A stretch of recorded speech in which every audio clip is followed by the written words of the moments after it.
দুপুরের ভাত রান্না হয়ে গেল। দেখি বাজার নিয়ে আসছে মনে হয়।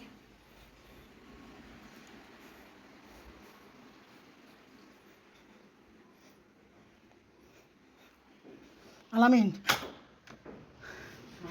ওয়ালাইকুম সালাম।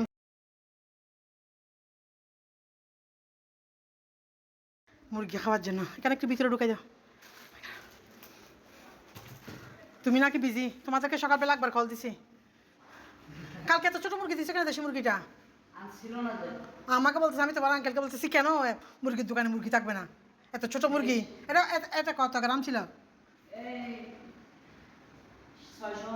আমি পুরো আইডিয়া করছি, দেখছো? আসো চলো, আসো আসো আসো আসো। মিনি একদম গরুর মাংস খাওয়াই দিয়েছিলাম তো একবার সকালবেলা টুকটুকের বেবিকে। হ্যাঁ, মিনির বেশি বুক লাগছে টুকটুক থেকে। আহা, তোমাকে দিব তো, এগুলো সিদ্ধ করতে হবে না, কাটতে হবে না মুরগি। এমনি এমনি তুমি মুরগি খাইতে পারবা না কাটলে?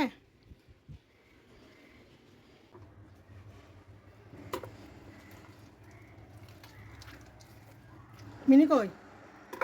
মিনি তো দরজা খোলা পাইছে, উপরে উঠে গেছে ছাদে। মিনিকে আবার আনতে যাইতে হবে।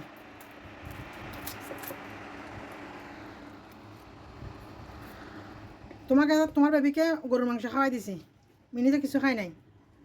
মিনি সকাল থেকে একেবারে উপাস।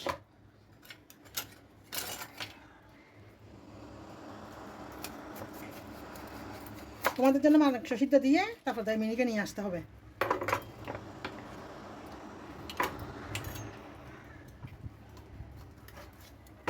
পাগল বানাই ফেলতেছে, কি যা লাগছে কিরকম করে এদের।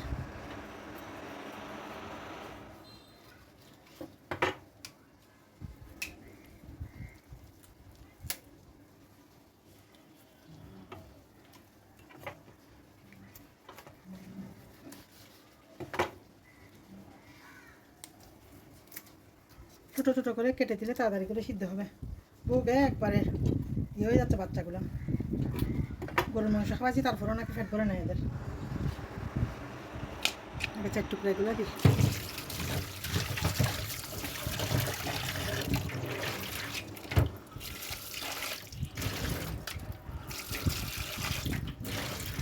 বাকিটা পুরো পরে কেটে নেবো। আমি এগুলো সিদ্ধ দিয়ে দিই বিড়ালের জন্য। মুরগির মাংস রান্না করতেছি 2টা মিষ্টি করল আর হচ্ছে 1টা আলু দিয়ে।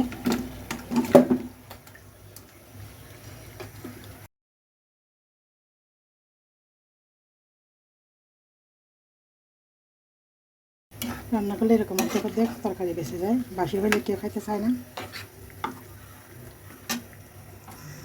কষিয়ে নিচ্ছি, দেখে রান্না করে নেব।